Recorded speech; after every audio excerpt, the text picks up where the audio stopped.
नमस्कार दोस्तों, स्वागत है आपका अहम अस्मी यूट्यूब चैनल पर। मेरा नाम है मनोज दत्त और कारक प्रकरण में नेक्स्ट वीडियो लेकर जो कर्म कारक और द्वितीय विभक्ति से संबंधित जो वीडियोज आ रही थी उससे संबंधित अगले पार्ट को लेकर मैं यहाँ पर हाजिर हो गया हूँ।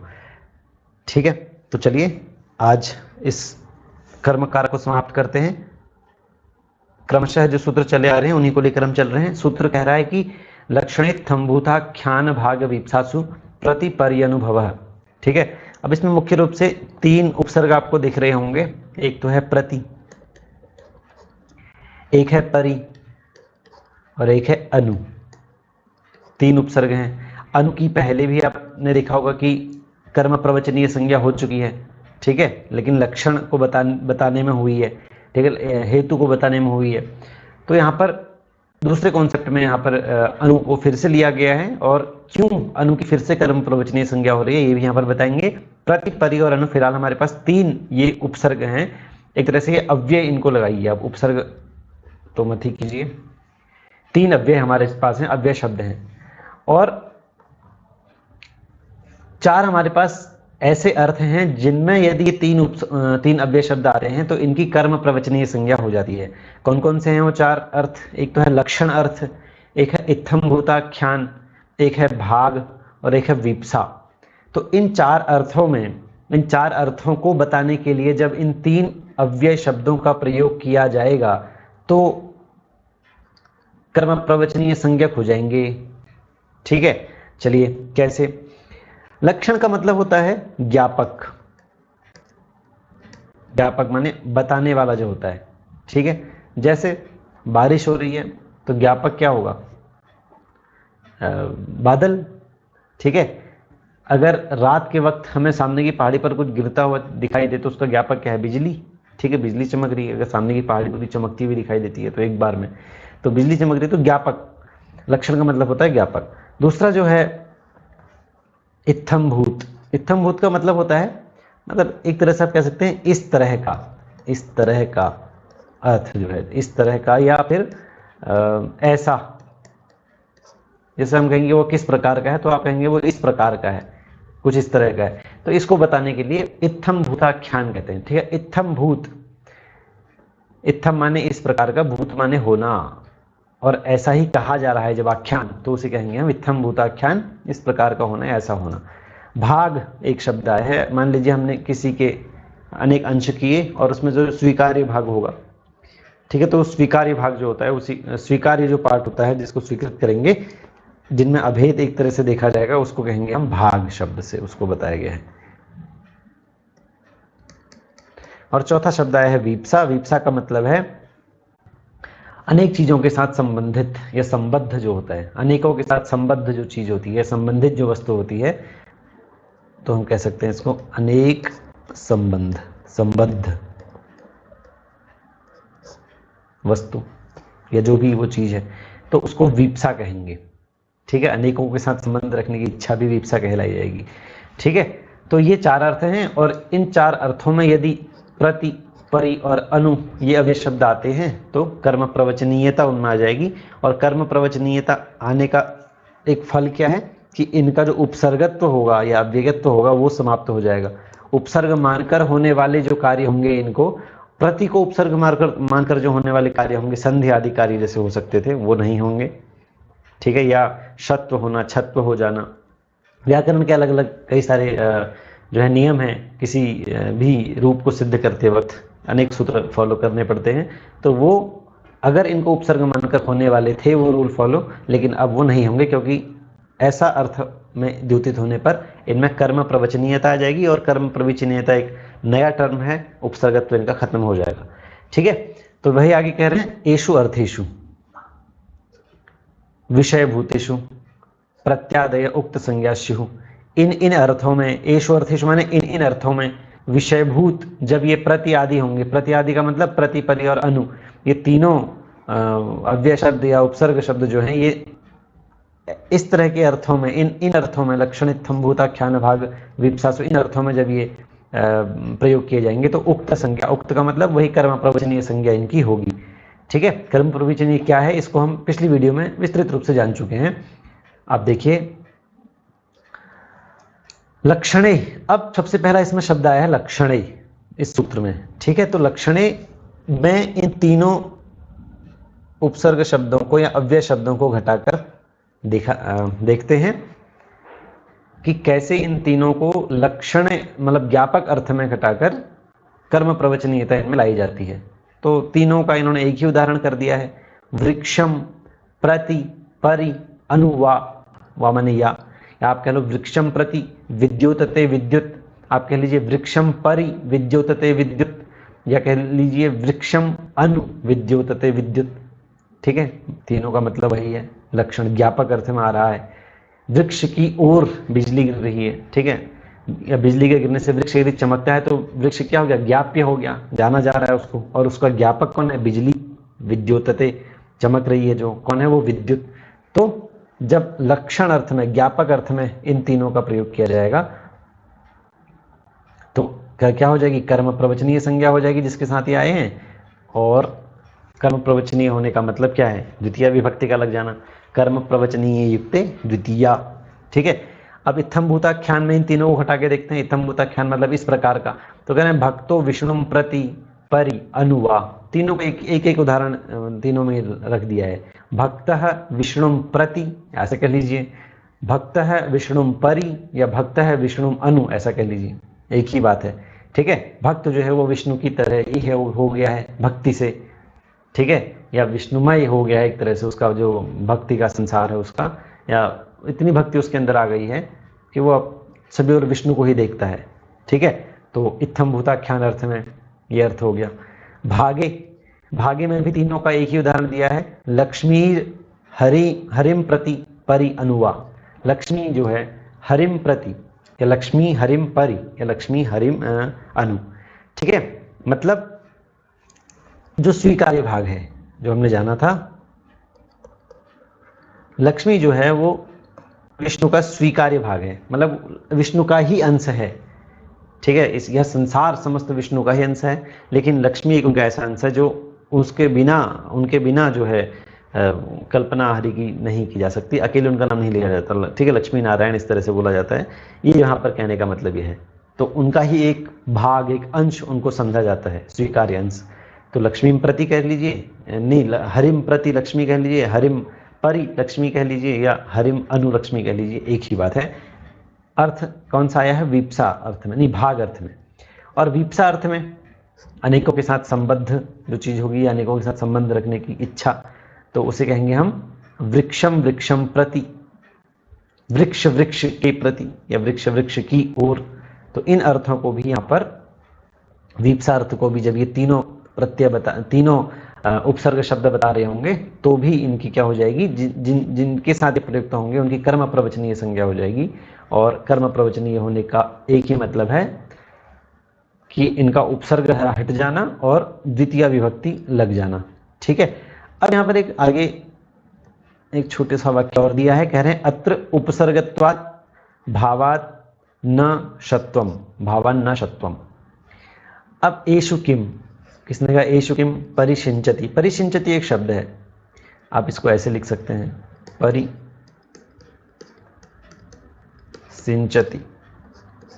ये ऐसे लिखा, ऐसा था मतलब इसका रूप, ठीक है। अब यदि यहाँ पर भी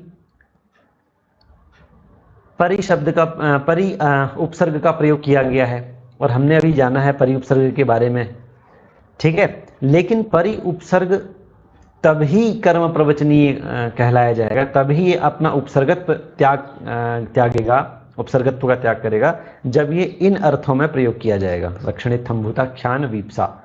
यदि इनके अलावा किसी अन्य अर्थ में परि उपसर्ग का प्रयोग किया जाता है तो उसका उपसर्गत्व बना रहेगा, और उसके उपसर्ग होकर जो कार्य होने थे, उसके उपसर्ग होने में जो अन्य कार्य होने थे वो होते रहेंगे, और वही होगा अत्र उपसर्गत्वाभावात् न, उपसर्गत्व अभावात, यहाँ पर उपसर्गत्व का अभाव नहीं देखा गया, परि में उपसर्गत्व बना रहा है, क्योंकि इन अर्थों में नहीं आ रहा है। यहाँ पर परिसिंचति में परि शब्द जो परि उपसर्ग जो है वो इन अर्थों में नहीं आ रहा है, न लक्षण अर्थ में आ रहा है, न इत्थम्भूत अर्थ में आ रहा है, न भाग अर्थ में आ रहा है, न वीप्सा अर्थ में आ रहा है। तो इसीलिए यहाँ पर उसका उपसर्गत्व बना रहा, और उसी के चलते यहाँ पर ये जो स को श हो गया है, एक बड़ा सा सूत्र आता है, ठीक है। उपसर्गात सुतो सुनोति, सुवति, इस तरह से एक लंबा सूत्र है, उससे स को श हो जाता है और उस प्रकार से यहाँ पर शत्व हो गया उपसर्ग होने के कारण।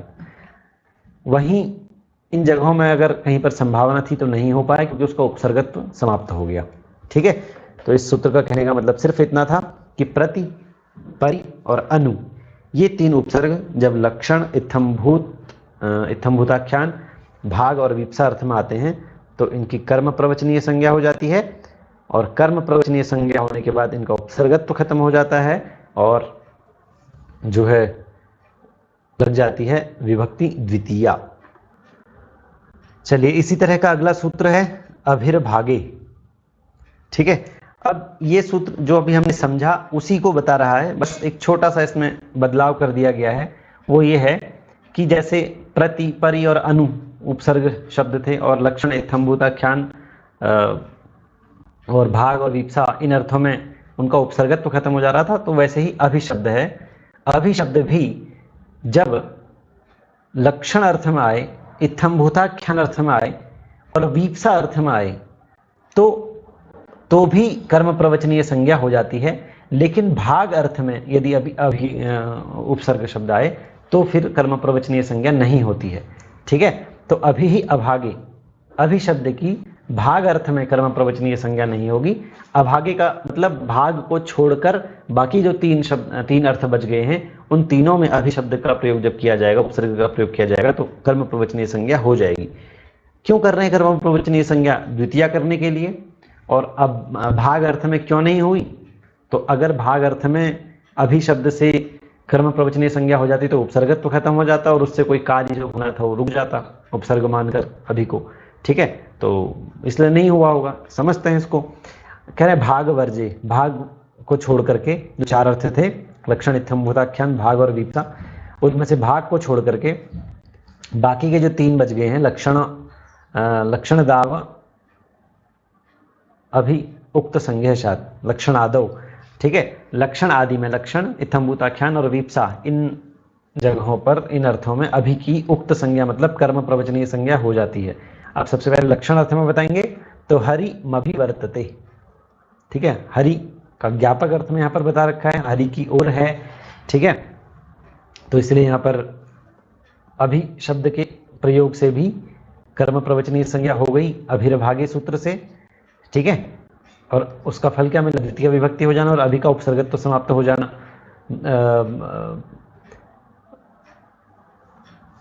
भक्तो हरिमभि, ये जो उदाहरण है यह इत्थम्भूताख्यान का। ठीक है, भक्त हरि की ओर है, वही अर्थ है। यहाँ पर भी भक्त जो है ये करता है और हरिमभि ये जो है अभी के प्रयोग से यहाँ पर अभी के कर्म प्रवचनीय संज्ञा हो जाने से यहाँ पर द्वितीय विभक्ति हो गई है। अब भाग अर्थ को छोड़ दीजिए, चौथा अर्थ लिया ये विप्सा, तो देवम देवम अभिसिंचति। ठीक है, अलग अलग या फिर प्रत्येक विषय में जो है संबद्ध होने की जो अर्थ है उसी को विप्सा अर्थ बताता है। और अभी उपसर्ग भी यदि उस अर्थ में आएगा तो भी कर्म प्रवचनीय संज्ञा हो जाएगी, तो देवम देवम अभिसिंचति, इसलिए देवम देवम यहाँ पर द्वितीय विभक्ति हो गई। अब यहाँ पर अभागे जो है यदि भाग अर्थ में भी हम अभी की कर्म प्रवचनीय संज्ञा कर देते तो क्या हो जाता, क्या लॉस हो जाता? तो वही कह रहे हैं अभागे किम, सूत्र में जो अभागे शब्द आया है इसका क्या मतलब है? तो यदत्र मम अभिष्यात् तद् दीयताम। ठीक है, इसका अर्थ यह है कि इस सब में से जो मेरा भाग है वो मुझे दीजिए। ठीक है, अब यहाँ पर आप देख रहे हैं अभिष्यात्, ये कुछ इस तरह से है, अभिष्यात्। ठीक है, इसको मैं और अच्छी तरह कर देता हूँ। ये इस तरह से कुछ है, ये स्यात्, इसमें दंत्य शव है और करना क्या है, हमें मूर्धन्य शव करना है। तो यदि अभी को हम भाग अर्थ में लेकर के इसकी कर्म प्रवचनीय संज्ञा कर देते तो इसका उपसर्गत्व तो खत्म हो जाता। ठीक है, और ये क्या बन जाता? कर्म प्रवचनीय बन जाता। ठीक है, कर्म प्रवचनीय बन जाता, और कर्म प्रवचनीय बन जाता तो इस अभी को उपसर्ग मानकर जो कार्य यहाँ पर हो रहा था, इस स का श हो रहा था, वो नहीं होता और इस तरह से रूप जो है वो गलत बन जाता, अभिस्यात् बन जाता। ठीक है, तो ये गलत रूप बन जाता। तो ऐसा गलत रूप ना बने इसके लिए नया सूत्र पाणिनि को बनाना पड़ा और उन्होंने कहा कि नहीं, अभी उपसर्ग का प्रयोग भाग अर्थ में जब होगा तो कर्म प्रवचनीय संज्ञा नहीं होगी, उसका उपसर्गत्व बना रहेगा और उपसर्ग को मानकर होने वाला कार्य जो है शत्व आदि जो है वो होते रहेंगे और रूप क्या बनेगा, यद अत्र ममाभिष्यात्, अभिष्यात्, ये रूप बनेगा और इस तरह से अपद का प्रयोग होने से बच जाएगा और संस्कृत भाषा की शुद्धता बनी रहेगी। भले उसके लिए कितने ही सूत्र बनाने पड़े, एक एक शब्द के लिए सूत्र बनाने पड़े। इतना सा बस इसका लॉजिक है। इन सब चीज़ों में से जो मेरा भाग है उसको मुझे दीजिए, ये इसका अर्थ है। ठीक है, और स को श होना रुक न जाए, इसलिए ये सूत्र बनाना पड़ा। यही छोटी मोटी चीज़ें हैं जो प्रश्न के रूप में पूछ ली जाती हैं, अक्सर इंटरव्यूज़ में पूछ ली जाती हैं। तो इंटरव्यू वाला कितना ही आपको फंसाने की कोशिश करे, आपको लॉजिक पता है कि नहीं, कोई बहुत बड़ी चीज़ नहीं है इसमें, छोटी सी बात है, वो हम समझ चुके हैं। ठीक है, चलिए अगला सूत्र है अधिपरि अनर्थकौ। ठीक है, इसको भी समझते हैं। इसमें कह रहे हैं अधि और परि, परि नहीं है, दो हैं इसलिए द्विवचन आया और इकारांत का द्विवचन में दीर्घ बनता है हरि हरि। उसी प्रकार अधि और परि दो हैं तो द्विवचन में अधिपरि बन गया। ठीक है, तो अधि और परि दो उपसर्ग हैं। अब ये दोनों उपसर्ग जब अनर्थक हो, बिना मतलब के आ जाएं, ठीक है, इनका कोई अर्थ ही ना हो, तो क्या होगा, कर्म प्रवचनीय संज्ञा हो जाएगी जिसके साथ ये लगे होंगे। अब देखिए उपसर्ग के आने का मतलब क्या होता है। उपसर्ग यदि किसी के साथ लगता है तो क्या होता है, धातु का अर्थ बदल जाया करता है, अर्थ परिवर्तन हो सकता है ना। धात्वर्थम बाधते कश्चित कश्चित तम अनुवर्तते, उपसर्ग के लिए ये कारिका प्रसिद्ध है, अर्थ परिवर्तन या वैसा ही बना रहेगा। लेकिन जब उपसर्ग के आने से अर्थ परिवर्तन ही ना हो, वैसा का वैसा ही अर्थ बना रहे, तो क्या करें, तो ऐसा ही हो यदि अधि और परि उपसर्ग के आने पर, ठीक है, ये उपसर्ग लगे तो सही लेकिन अर्थ वैसा का वैसा ही रहे, अनर्थक हो इनका आना, कोई व्यर्थ ही हो इनका आना, तो जो है कर्म प्रवचनीय संज्ञा हो जाएगी वहां पर, मतलब इनका आना भी व्यर्थ नहीं होगा। और कर्म प्रवचनीय संज्ञा क्यों होगी, छोटी सी बात है, शायद वो वेदों से रिलेटेड कोई बात है। कह रहे हैं भाई कि उक्त संज्ञोस्त है, इन दोनों के आने पर उक्त संज्ञा, जो उक्त संज्ञा चली आ रही है, मतलब कर्म प्रवचनीय संज्ञा जिसके बारे में हम चर्चा कर रहे हैं, जिसका अधिकार है, वो संज्ञा हो जाएगी। ठीक है, जैसे कोई बोले कुतः अध्यागच्छति। अब यहाँ पर देखिए गच्छति धातु में गम धातु है, गच्छति रूप में गम धातु, इसका मतलब क्या जाता है, इसके आगे हमने लगा दिया आ उपसर्ग, तो क्या अर्थ हो गया इसका, आता है। गच्छति माने जाता है, आगच्छति माने आता है हो गया, और इसके आगे इन्होंने एक उपसर्ग और लगा दिया अधि, तो बन गया अध्यागच्छति। अब यदि कोई बोले कुतः अध्यागच्छति, मतलब कहाँ से आ रहे हो, और यहां पर आप देखेंगे कि अधि उपसर्ग जो है उसका कोई मतलब ही नहीं है।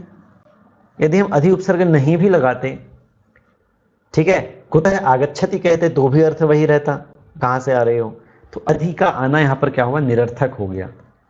कुतः आगच्छति बोल लीजिए, कुतः अध्यागच्छति बोल लीजिए, एक ही बात है। तो अधि का मतलब किसी काम का ही नहीं है, वो खाली आ गया है। तो ऐसे जब बिना किसी बात के अनर्थ रूप से आ जाए, बिना किसी अर्थ को लेकर जब अधि और परि उपसर्ग उपस्थित हो जाए, उसी प्रकार कुतः पर्यागच्छति भी, ठीक है, तो इनका जब कोई अर्थ ही ना हो तो क्या हो जाती है, कर्म प्रवचनीय संज्ञा हो जाती है। अब कर्म प्रवचनीय संज्ञा क्यों हुई, क्यों इतनी आवश्यक थी यहां पर करना, तो कह रहे हैं निघातो न, यदि कर्म प्रवचनीय संज्ञा इनकी नहीं होती तो उपसर्गत्व बना रहता, और उपसर्गत्व बना रहता तो अब यहां पर कहना है गति संज्ञा बाधात, उपसर्गत्व बना रहता तो गति संज्ञा हो जाती, और गति संज्ञा हो जाती तो गतिर्गतौ सूत्र से निघात हो जाता। ये निघात ही ना हो, इसलिए इनको कर्म प्रवचनीय बनाना आवश्यक था। कर्म प्रवचनीय बनाने से ही इनका उपसर्गत्व खत्म हो जाता, और उपसर्गत्व खत्म हो जाने से जो है गति संज्ञा नहीं होती और निघात नहीं होता। अब निघात क्या चीज होती है, उसके लगने से क्या होता है, ये न तो परीक्षा की दृष्टि से इंपॉर्टेंट है और न ही यहाँ पर समझना, ये जो व्याकरण से पीएचडी कर रहे हैं उनके लिए छोड़ दीजिए। ठीक है, परीक्षा की दृष्टि से बस इतना ही इंपॉर्टेंट है कि अधि और परि इन उपसर्गों के आ जाने से यदि ये बिना अर्थ के आते हैं, अनर्थक निरर्थक रूप से आते हैं, तो कर्म प्रवचनीय संज्ञा हो जाती है, उससे उपसर्गत्व खत्म हो जाता है, और उपसर्गत्व खत्म हो जाता है तो गति संज्ञा का बाद हो जाता है, और गति संज्ञा के बाद हो जाने से गतिर्गत सूत्र से निघात नहीं हो पाता। बस यही करने के लिए अधि और परि उपसर्ग को लगाया गया है इन वाक्यों में। ठीक है, कुतः आगच्छति, कुतः अध्यागच्छति और कुतः पर्यागच्छति जो है वाक्यों में। उसी प्रकार अगला सूत्र है सुः पूजायाम। सुः का मतलब क्या होता है? अच्छे कार्य के लिए, जैसे हम कहते हैं सुस्वागतम, स्वागत का मतलब भी वेलकम है, लेकिन सुस्वागतम आपका जो है और अच्छी तरह से दिली तरीके से आपका स्वागत है। ठीक है, हार्दिक स्वागत है आपका, इस तरह से। तो सुः पूजायाम मतलब प्रशंसा के अर्थ में जब सु उपसर्ग का प्रयोग किया जाएगा तो जो है वो कर्म प्रवचनीय संज्ञक हो जाएगा, और कर्म प्रवचनीय हो जाएगा तो द्वितीय लग जाएगी। ठीक है, अब देखिए सुसिक्तम और सुस्तुतम दो यहाँ पर वाक्य हैं। सुसिक्तम का मतलब है अच्छी तरह से सींचा है, वाह तुमने बहुत अच्छी तरह से सींचा है इसको, तो यहाँ पर प्रशंसा की गई है या बहुत अच्छी तरह से स्तुति की गई है, तो यहाँ पर प्रशंसा की गई है, तो इसीलिए यहाँ पर क्या हुआ, इनकी कर्म प्रवचनीय संज्ञा हो गई और लग गया इनमें द्वितीय विभक्ति। ठीक है, यदि कर्म प्रवचनीय संज्ञा नहीं होती तो सु उपसर्ग जो है इसका उपसर्गत्व बना रहता, और उपसर्गत्व बना रहता तो एक सूत्र आता है आगे, उससे इसको श हो जाता और सुशिक्तम जो है ये गलत रूप बन जाता। ठीक, क्योंकि यहाँ पर ये रूप सही बनता लेकिन प्रशंसा के अर्थ में नहीं आ पाता। ठीक है, अनुपसर्गत्वात् न। अब यहाँ पर कह रहे हैं सुस्तुतम सुसिक्तम, यहाँ पर प्रशंसा के अर्थ में आया है, पूजायाम अर्थ में आया है, इसलिए इनकी कर्म प्रवचनीय संज्ञा हो गई और द्वितीय विभक्ति लग गई, उपसर्गत्व तो खत्म हो गया। कह रहे हैं अनुपसर्गत्वात् न, अनुपसर्गत्वात् शह, यदि उपसर्गत्व बना रहता तो स को श हो जाता। अब इसमें पूजायाम जो है ये क्यों आया है? यदि प्रशंसा के अर्थ में नहीं आए सु शब्द तो क्या करेंगे? ऐसी कोई बोले सुशिक्तम किम तवात्र, कि तुमने यहाँ पर अच्छी तरह से सींचा, लेकिन तुम्हारा सींचना तो बेकार ही रहा क्योंकि बारिश पहले ही हो गई थी। ठीक है, तो ये प्रशंसा के अर्थ में नहीं आया, यहाँ पर सुशब्द जो है वो निंदा के अर्थ में आया है, तो इसलिए यहाँ पर क्या बन गया, देखिए सुशिक्तम बन गया, स को श हो गया, और यहाँ पर क्या है सुसिक्तम है। बस स का ही फर्क है, ये आपको समझना है। जब दंत्य श होगा तो दंत्य श के बाद परिवर्तन नहीं हो रहा है सुसिक्तम में, सुसुक्तम में, सुस्तुतम में, तो वहां पर कर्म प्रवचनीय संज्ञा हुई है। और यदि सुशिक्तम है और यहाँ पर कर्म प्रवचनीय संज्ञा क्यों नहीं हुई है, ये यदि पूछा जाएगा तो क्योंकि ये निंदा के अर्थ में आया है। ठीक है, क्षेपोयम, देखिए क्षेपोयम, क्षेप माने होता है निंदा के अर्थ में, यहाँ पर निंदा के अर्थ में प्रयोग किया गया है, क्योंकि सुशब्द का प्रयोग निंदा के अर्थ में किया गया है, इसलिए यहाँ पर जो है उसकी कर्म प्रवचनीय संज्ञा नहीं हुई, उपसर्गत्व बना रहा, और उपसर्गत्व बने रहने के कारण उपसर्ग से जो स का शत्व हो जाता था वो यहाँ पर हो गया, और इस तरह से ऐसा रूप बना, और प्रशंसा के अर्थ में सुसिक्तम शत्व नहीं हुआ। ठीक है, तो बस यही फर्क था सुः पूजायाम में स और श को बताने के लिए। अगला सूत्र है अतिरतिक्रमणे च।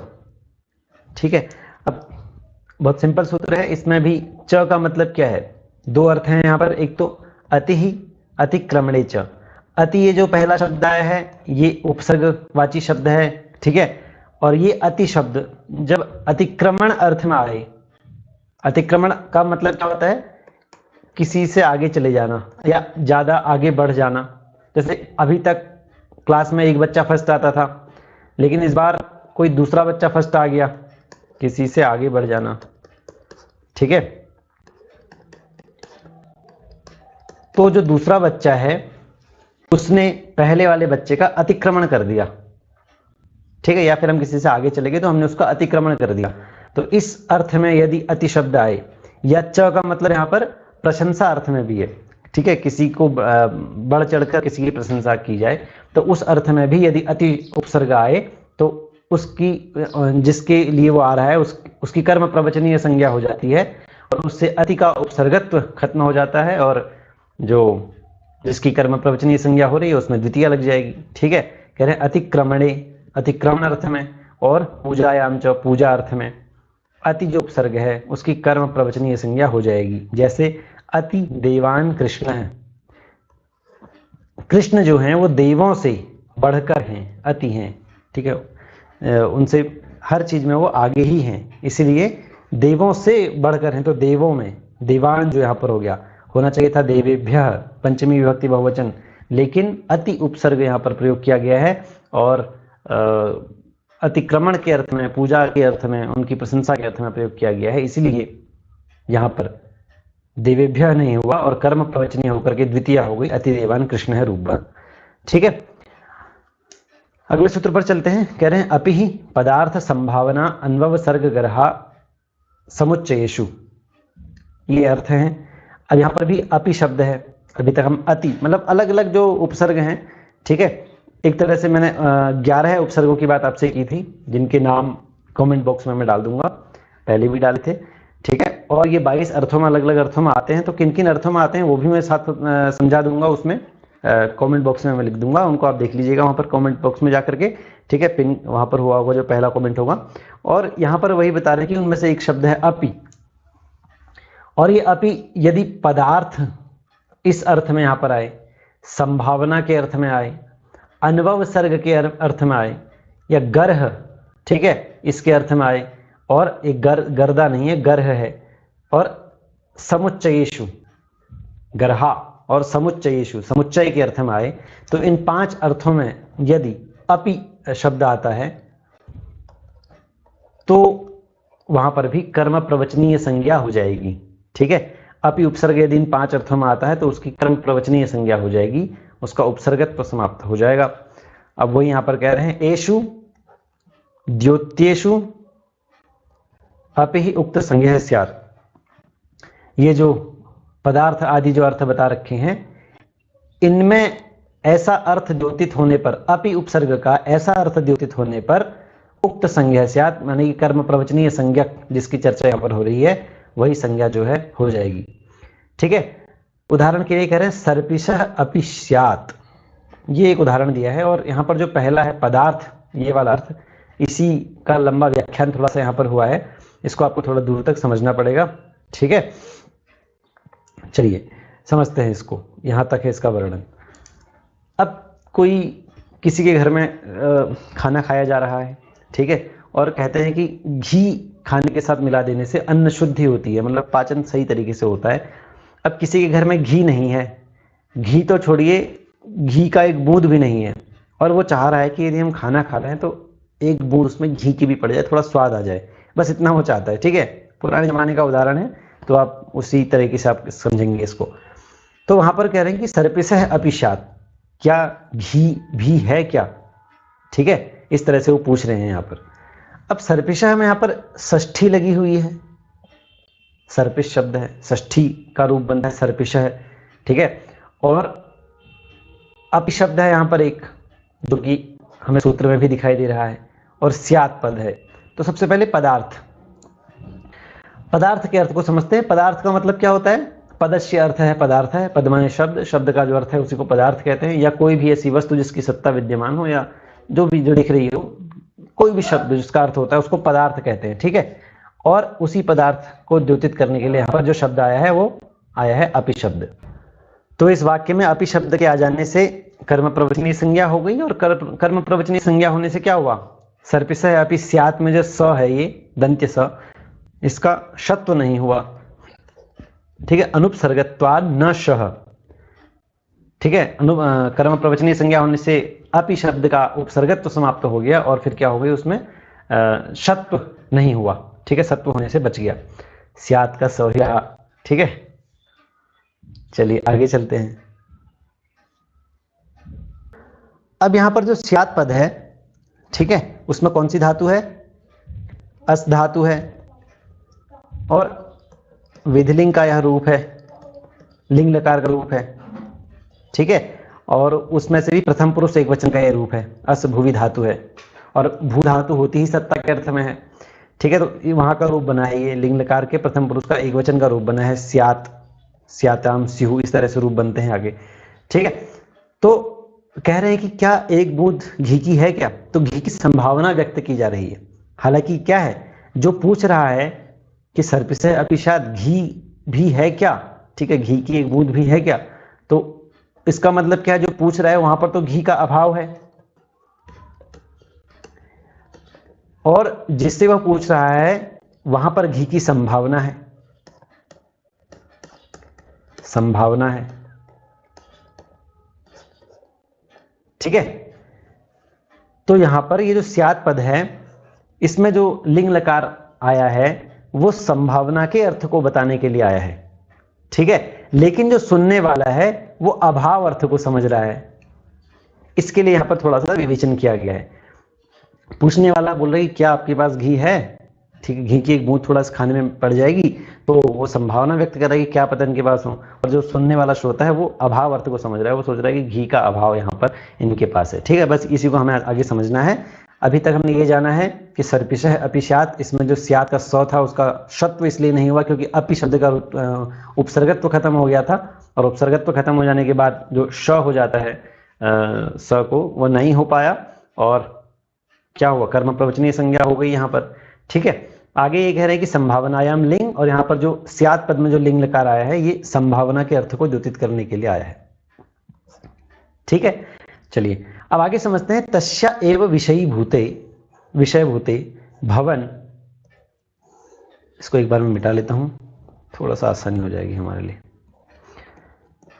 मतलब वो जो संभावना है उस संभावना का ही विषय होने के कारण, ठीक है। तस्या एव विषयभूते, तस्या माने उस संभावना का ही विषयभूते भवने कर्तृ दौर्लभ्य प्रयुक्तम दौर्लभ्यम द्योतयन्नपि शब्दः स्यात् इत्यनेन संबध्यते। अब यहां पर एक तो अपि शब्द आया है, ठीक है, ध्यान से समझिएगा। एक स्यात् शब्द आया है। स्यात् जो है ये क्रिया है, क्रिया का कोई ना कोई कर्ता अवश्य होना चाहिए। अब यहां पर तो पूछ रहे हैं सर्पिस, घी की एक बूंद है क्या, घी का कुछ बूंदे हैं आपके पास, तो यहां पर स्यात् जो है एक क्रिया है और इसका कर्ता कौन होगा फिर, ठीक है। तो ये संभावना जो यहां पर व्यक्त की गई है, संभावना अर्थ में ये जो क्रिया आई है, तो इस संभावना अर्थ में आई हुई क्रिया का कर्ता कौन है, ये अपि शब्द है, ठीक है। ये अपि शब्द ही उस पदार्थ को यहां पर बता रहा है, ठीक है। उस जो पदार्थ कर्ता हो सकता है शायद, जिसका प्रयोग यहां पर नहीं किया गया है, उस जो कर्ता है असल में इस क्रिया का, उसका प्रयोग इस वाक्य में नहीं किया गया है, उस शब्द का प्रयोग यहां पर नहीं किया गया है, और उसको कौन बता रहा है, ये अपि शब्द बता रहा है, ठीक है। तो वही यहां पर कह रहे हैं कि तस्या एव विषयभूते, उसी संभावना का विषयभूत होते हुए कर्तृ दौर्लभ्यम अप्रयुक्तम, कर्तृ दौर्लभ्य प्रयुक्तम, कर्तृत्व की दुर्लभता में ये अपि शब्द जो है कर्ता की दुर्लभता को प्रकट करता हुआ यहाँ पर अपि शब्द जो है वो प्रयुक्त हुआ है स्यात् इस क्रिया के साथ, ठीक है। तो यहां पर हमने क्या समझा कि अपि उपसर्ग जो है, असल में अपि शब्द जो है ये कर्ता के स्थान पर प्रयुक्त हुआ है, असल में इसी में, इसलिए इसी में कर्तृत्व माना जाएगा, और कर्तृत्व माने जाने के कारण संभावना अगर क्रिया है, घी की बूंद की संभावना यदि क्रिया है, तो अपि क्या हो जाएगा, उसका कर्ता हो जाएगा, ठीक है। अब यहां पर जिस पदार्थ की संभावना की जा रही है, देखिए आप, अप्रयुक्तम कहा गया है, ठीक है। अप्रयुक्तम का मतलब ये देखिए, कर्तृ दौर्लभ्यम अप्रयुक्तम। अब ये जो अप्रयुक्तम कहा गया है, किसकी अप्रयुक्तता, कर्ता की अप्रयुक्तता, कर्ता का अभाव एक तरह से, ठीक है। तो वो क्या है, ठीक है, जब कर्ता यहां पर नहीं उपस्थित है तो किसकी यहां पर संभावना व्यक्त की जा रही है, ठीक है। अपि शब्द किसको बता रहा है, किस चीज की जो है अप्रयुक्तता को बताया जा रहा है, तो वही यहां पर कह रहे हैं कि जिस चीज की अप्रयुक्तता को बता रहा है वो असल में क्या है, घी की बूंद है।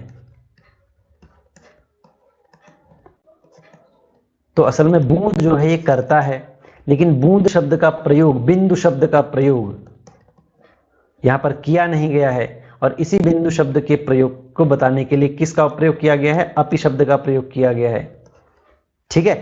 अब यहां पर एक प्रश्न ये उठता है कि जब कर्म प्रवचनीय संज्ञा हो जाती है, तो कर्म प्रवचनीय संज्ञा होने के बाद तो द्वितीया विभक्ति हो जाती है, और सर्पिशः इसमें तो षष्ठी हो गई, ठीक है। षष्ठी क्यों हो गई, तो उसी बात को बताने के लिए आगे कह रहे हैं सर्पिशः इति षष्ठी तु अपि शब्द बलेन गम्यमानस्य बिंदोः अवयव अवयवी भाव संबंधे संबंधे। ठीक है, बिंदु और घी, ध्यान से समझना है इसको। घी माने सर्पिश और ये होगी बिंदु। घी क्या है? अवयव है, नहीं अवयवी है, ठीक है, घी अवयवी है और बिंदु उसका अवयव है। तो इन दोनों में जब अवयव अवयवी भाव होगा, अवयव अवयवी भाव संबंध होगा, तो कौन सा कारक लगेगा? ठीक है, असल में जो कारक है ही नहीं, संबंध। ठीक है, से क्या बन जाएगा? संबंध यहां पर आ जाएगा। संबंध को बताने के लिए षष्ठी आती है। संबंध कारक की श्रेणी में जिसको मान लेते हैं, लेकिन असल में वो कारक है नहीं। ठीक है, अपादान के बाद सीधे अधिकरण कारक आ जाता है। आप समझते हैं कि संबंध को कारक नहीं माना जाता है क्योंकि क्रिया से उसका साक्षात संबंध नहीं होता है। तो वही यहां पर भी होगा। सर्पिशः स्यात्, इसमें दो शब्द आए हैं। क्रिया है स्यात्, सर्पिशः में षष्ठी यानी कि संबंध।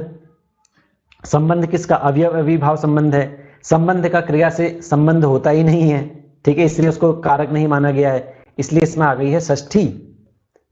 और अब यहां पर हमें यह समझना है कि वो शब्द कौन सा था जिसमें कर्ता आना चाहिए था, या जो कर्ता था और उसकी कर्म प्रवचनी होने के बाद उसमें द्वितीय आनी चाहिए थी। वो शब्द कौन सा है? वो शब्द है बिंदु। उसका प्रयोग यहाँ पर किया नहीं गया है, उसके जगह पे अपि शब्द को यहाँ पर लगाया गया है। बस इतनी सी बात है। ठीक है, तो सर्पिशः इति षष्ठी, सर्पिश शब्द में जो षष्ठी आई है वो अपि शब्द बलेन गम्यमानस्य बिंदोः, अपि शब्द के द्वारा जो हमें बिंदु अर्थ प्रकट हो रहा है, घी की बूंद, ये अर्थ जो यहां पर प्रकट हो रहा है, उस बूंद के साथ अवयव अवयवी भाव संबंध होने के कारण इस सर्पिश में षष्ठी विभक्ति आई है, द्वितीय नहीं आई है। ठीक है, अपि शब्द जिस चीज को बता रहा है वो है बूंद शब्द।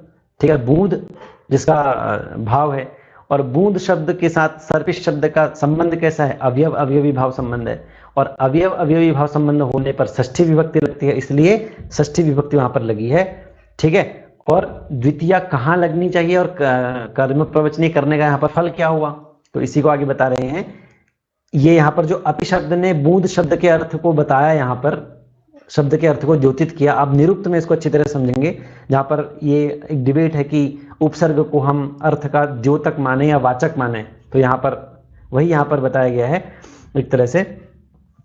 ठीक है, इससे पहले के सूत्रों में भी। तो यहां पर कह रहे हैं इयम एव ही अपि शब्दस्य पदार्थ द्योतकता। यहां पर जो पदार्थ शब्द आया है ना, यही यहां पर अपि शब्द जो बूंद शब्द के अर्थ को बता रहा है, यही यहां पर अपि शब्द की पदार्थ द्योतकता है। और जब भी अपि शब्द पदार्थ द्योतकता, पदार्थ के अर्थ को बताने के लिए उपस्थित होगा, पदार्थ अर्थ को द्योतित करेगा, तो वहां पर कर्म प्रवचनीय संज्ञक हो जाएगा, और जिस अर्थ को द्योतित कर रहा होगा उसमें द्वितीय लग जाएगी। ठीक है, लेकिन यहाँ पर तो बिंदु शब्द का प्रयोग किया नहीं है, तो इसलिए उसमें नहीं होगी, या वो शब्द ही नहीं है, तो अगर होता तो हो जाती। तो इतनी सी बात हमको समझनी थी। द्वितीय तो यह न इह प्रवर्तते, द्वितीय तो यहाँ पर नहीं ही हो सकती है, क्योंकि सर्पिशः बिंदुना योगे न तु अपि एन उक्तत्वात्, क्योंकि सर्पिश और बिंदु का जो संबंध है वो अवयव अवयवी भाव संबंध हम पहले ही समझ चुके हैं, और उस संबंध को यहाँ पर बताया नहीं गया है अपि शब्द के द्वारा। अपि शब्द के द्वारा केवल बिंदु अर्थ को बताया गया है, और उसी पदार्थ द्योतकता को बताने के कारण कर्म प्रवचनीयता उसमें आ गई है, इसलिए यहाँ पर द्वितीय नहीं प्रवर्तित हो सकती। ठीक है, षष्ठी ही होगी, क्योंकि संबंध में षष्ठी ही होती है और संबंध कोई कारक नहीं है, और अवयव अवयवी भाव संबंध भी है। तो इतनी सी बात है। चलिए आगे चलते हैं। थोड़ा सा ब्रीफ में 1 मिनट से कम के समय में कुछ सेकंड में आपको बताने का प्रयास करता हूं। देखिए, अपि शब्द का प्रयोग कुछ अर्थों में यदि आएगा, तो अपि शब्द के साथ जिन अर्थों में वो आ रहा है वो कर्म प्रवचनीय हो जाएगा। ठीक है, कर्म प्रवचनीय होने का मतलब है उपसर्गत्व खत्म हो जाना और द्वितीय विभक्ति हो जाना। अब अपि शब्द यहाँ पर पदार्थ द्योतकता को बताने के लिए आया है, और उदाहरण है हमारे पास सर्पिशः अपि स्यात्। किसी के घर खाना खाया जा रहा है और वो चाहता है कि इसमें कुछ घी की बूंदें भी पड़ जाएं। ठीक है, तो वो पूछ रहा है कि क्या घी भी है क्या तुम्हारे घर में? सर्पिशः अपि स्यात्, क्या घी है? अब स्यात् जो है यहाँ पर वो क्रियापद है, और उसमें लिंग लकार का प्रयोग किया गया है, लिंग लकार प्रथम पुरुष एक वचन। और उस लिंग लकार प्रथम पुरुष एक वचन करने का कारण यही है क्योंकि वहां पर घी की संभावना व्यक्त की जा रही है वक्ता के द्वारा कि क्या यहाँ पर घी है क्या, अगर है तो दे दो।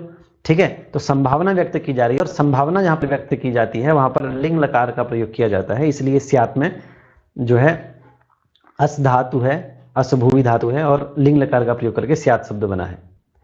कर्म प्रवचनीय यदि नहीं होता तो क्या होता? सर्पिस है, अपि स्यात्, अपि उपसर्ग है, और उपसर्ग होने के कारण स्यात् का जो दंत्य स है उसको शत्व हो जाता, मूर्धन्य श हो जाता। ठीक है, इसीलिए क्योंकि अपि की जो है वहां पर कर्म प्रवचनीय संज्ञा होगी, इसलिए स्यात् का जो दंत्य स है वो मूर्धन्य स नहीं बना। एक तो फल ये हो गया। दूसरा, यहां पर पदार्थ द्योतकता कैसे है, पदार्थ के अर्थ में अपि शब्द कैसे आया है, ये यदि संभावना होती है, ये यदि प्रश्न होता है, तो क्रिया है स्यात्, उसका कोई ना कोई कर्ता अवश्य होना चाहिए। कर्ता यहाँ पर, कर्ता का यहाँ पर जो है उसका यहाँ पर बताया नहीं गया कि कर्ता कौन है इस वाक्य में। ठीक है, सर्पिस है, अपि स्यात्, ये तीन ही पद हैं। तो अपि शब्द के द्वारा स्यात् पद क्योंकि संभावना को बता रहा है, और इस संभावना अर्थ को बताने के लिए किसी कर्ता की आवश्यकता होगी, और वो कर्ता जो है वो अपि शब्द ही बता पाएगा, क्योंकि जो सर्पिस शब्द है वो संबंध से संबंधित है, संबंध कारक उसमें है, कारक नहीं माना गया, लेकिन हम कारक को सिर्फ कह रहे हैं। ठीक है, इसलिए उसमें षष्ठी विभक्ति है। क्योंकि वक्ता के द्वारा संभावना व्यक्त की जा रही है, इसलिए वो घी की बूंद के बारे में पूछ रहा है, और जो सुनने वाला है वो पूरे घी अर्थ को ले रहा है, इसलिए वो घी का अभाव अर्थ समझ रहा है। ठीक है, तो यहाँ पर बात सिर्फ इतनी है कि घी की बूंद, ये एक वाक्य है, और बूंद जो है इसमें कर्ता है, उसकी संभावना व्यक्त की जा रही है। घी की, ये जो शब्द है इसमें और बूंद में अवयव अवयवी भाव संबंध है, घी अवयवी है, बूंद अवयव है, तो अवयव अवयवी भाव संबंध जहां पर होता है वहां पर षष्ठी होती है, इसलिए सर्पिश में, सर्पिश शब्द में षष्ठी विभक्ति लगी, न कि द्वितीया जो कर्म प्रवचनीय होने के बाद लग जाती है। यदि बिंदु शब्द का प्रयोग हुआ रहता तो जरूर उसमें जो है द्वितीया लगती। ठीक है, सर्पिश है बिंदुम अपि स्यात्, इस तरह से रूप बनता, लेकिन बिंदु शब्द का प्रयोग नहीं किया गया है, उसकी जगह पर उसी अर्थ को द्योतित करने के लिए जिस शब्द का प्रयोग हुआ है वो है अपि, और यही किसी अर्थ को किसी पदार्थ के विषय में बताना, उस अर्थ को द्योतित करना ही कहलाता है पदार्थ द्योतकता। ठीक है, और इसीलिए यहाँ पर सर्पिश है, अपि स्यात् में सर्पिश में हुई षष्ठी, अपि शब्द पदार्थ द्योतक है इसलिए कर्म प्रवचनीय है, और स्यात् में इसी कर्म प्रवचनीय होने के कारण शत्रु नहीं हुआ। बस इतनी सी बात है। आगे जो अर्थ है संभावना अर्थ यहाँ पर आ रहा है। फिर एक अनुभव सर्ग है, और गर्ह है, और समुच्चय, इनको फटाफट अब समझते हैं। अब इसमें जो संभावन शब्द आया है, संभावन शब्द का मतलब होता है कि किसी की शक्ति को बढ़ा चढ़ाकर कहना, उसके शक्ति के, उसके सामर्थ्य को बताने के लिए उसकी शक्ति को बढ़ा चढ़ाकर पेश करना, उसे संभावन कहते हैं। उसके बाद है अनुभव सर्ग। अनुभव सर्ग का मतलब क्या होता है? इच्छा है तो करो, इच्छा नहीं है तो मत करो। ठीक है, आपकी इच्छा पर डिपेंड करता है किसी कार्य का करना या न करना, उसको कहते हैं अनुभव सर्ग। गर्हा एक शब्द है, गर्हा का मतलब क्या है? गर्हा, इसका मतलब है निंदा करना, और समुच्चय का मतलब है अनेक चीजों को एकत्रित करना, इकट्ठा करना, समुच्चय कहलाता है। ठीक है, अब कह रहे हैं अपि स्तुयाद विष्णुम। यहां पर संभावना, संभावन शब्द को बताने के लिए अपि शब्द का प्रयोग किया गया है, और इसलिए यहां पर कर्म प्रवचनीय संज्ञा हो जाएगी और विष्णु में लग जाएगी द्वितीया विभक्ति। कैसे? शक्ति उत्कर्षम आविष्कर्तुम अत्युक्ति, कि यहां पर कह रहे हैं कि क्या यह विष्णु की सेवा कर पाएगा, स्तुति कर पाएगा? ऐसे विष्णु जो निराकार हैं, मतलब अगर हम स्तुति उनकी करें तो विष्णु का रूप जो है वो जिस तरह से पुरुष सूक्त में बताया गया है, उस पुरुष की तुलना विष्णु से की जाती है। ठीक है, कि सहस्त्र सिर का, हजारों उसकी आंखें, हजारों सिरें, इस तरह से। तो क्या उस विष्णु की ये स्तुति कर पाएगा, इस अर्थ को बताने के। तो यहाँ पर विष्णु की शक्ति का उत्कर्ष दिखा दिया, विष्णु की शक्ति का। ठीक है, तो उसी उत्कर्ष को बताने के लिए यहाँ पर अपि शब्द को यहाँ पर रखा गया, अपि स्तुयाद विष्णु, कि क्या यह विष्णु की स्तुति कर पाएगा, इस तरह से। तो विष्णु की शक्ति का उत्कर्ष यहाँ पर प्रकट किया गया अपि शब्द के द्वारा, इसलिए यहाँ पर विष्णु में कर्म प्रवचनीय होने के कारण द्वितीया लग गई। संभावन, ठीक है, किसी की शक्ति का उत्कर्ष बताना, अत्युक्ति जिसे कहते हैं। ठीक है, अतिशयोक्ति जिसे हम कह सकते हैं। आगे कह रहे हैं अति अपिस्तुहि, ये भी कह रहे हैं अनुभव सर्ग। अपिस्तुहि मतलब यहाँ पर अपि शब्द जो है अनुभव सर्ग को बताने के लिए आया है। इच्छा है तो स्तुति कर लो, इच्छा नहीं है तो पूजा मत करो, ठीक है। इच्छा है तो खाना खा लो, नहीं इच्छा करे तो मत खाओ। तो यहाँ पर अपि शब्द जो है वो अनवय सर्ग को बताने के लिए आया है। अपि स्तुहि किस अर्थ में आया है, अगर प्रश्न में आता है तो आप जवाब बता सकते हैं, ठीक है। कामचारानुज्ञा, कामचारानुज्ञा, कामचार अर्थात इच्छा और अनिच्छा के संबंध में, उसे कामचार कहते हैं। धिक देवदत्तम, गर्हा के अर्थ में आया यहाँ पर। धिक देवदत्तम अपिस्तुयाद वृषलम। अब उस समय पर जो है किसान हुआ करते थे और जो देवता आदि को नहीं मानते या मानते भी हैं, तो वो कहते थे कि भाई हमारे तो बैल ही हमारे भगवान है, और वृषल माने होता है बैल, तो अपने बैलों की पूजा करते थे। तो उसकी निंदा यहाँ पर की गई है कि तुम अब धिक देवदत्तम, और निंदा यहाँ पर नहीं की गई है, असल में उदाहरण धिक का दिया है, ठीक है। व्याकरण का काम है कि सभी चीज़ों की यहाँ पर अगर भी स्तुति की गई है तो निंदा भी यहाँ पर की जाएगी। तो धिक देवदत्तम, देवदत्त को धिक्कार है। और देवदत्त और यज्ञदत्त ये दो तीन लोग ऐसे हुए हैं जिनको हर जगह बहुत प्रयोग किया गया है उदाहरणों में, इनका शास्त्रों में। मतलब अगर हाथ टूट गया है, पैर टूट गया है, मर गया है, पुनर्जन्म हो गया है, तो देवदत्त और यज्ञदत्त का बहुत हुआ है ऐसा उधर शास्त्रों में। तो धिक देवदत्तम, देवदत्त को धिक्कार है। अपिस्तुयाद वृषलम, जो यह बैल की पूजा कर रहा है, ठीक है। तो यहाँ पर गर्हा के अर्थ में प्रयोग किया जाना चाहिए। आगे है अपिस्तुहि समुच्चय, समुच्चय अर्थ को बताने के लिए यहाँ पर अपिस्तुहि शब्द का प्रयोग किया गया है, ठीक है। मतलब अपिसिंच, सींचो, सींचो भी, और अपिस्तुहि, और स्तुति भी करो। मतलब साथ साथ में सींचते भी रहो पौधों को और साथ साथ में भगवान की स्तुति भी करते रहो। तो यहाँ पर दो कार्यों को एक साथ इकट्ठा यहाँ पर बता दिया है, तो उसको समुच्चय कहेंगे। तो उस अर्थ में भी यदि अपि शब्द का प्रयोग किया जाएगा तो वहाँ पर भी कर्म प्रवचनीय संज्ञा हो जाएगी, और कर्म प्रवचनीय संज्ञा होने के कारण ही द्वितीय विभक्ति लग जाएगी और षत्व आदि का निषेध हो जाएगा, उपसर्गत्व के अभाव हो जाने के कारण, ठीक है। तो इस प्रकार से ये एक बड़ा सूत्र था और उसको समझना आवश्यक था। अगर आप फिर भी आपके मन में कोई संदेह होता है तो जरूर आप कमेंट बॉक्स में लिखिए, मैं जरूर उसका अर्थ आपको अच्छी तरह से और बता पाऊंगा। अगला सूत्र है कालाध्वन और अत्यंत संयोगे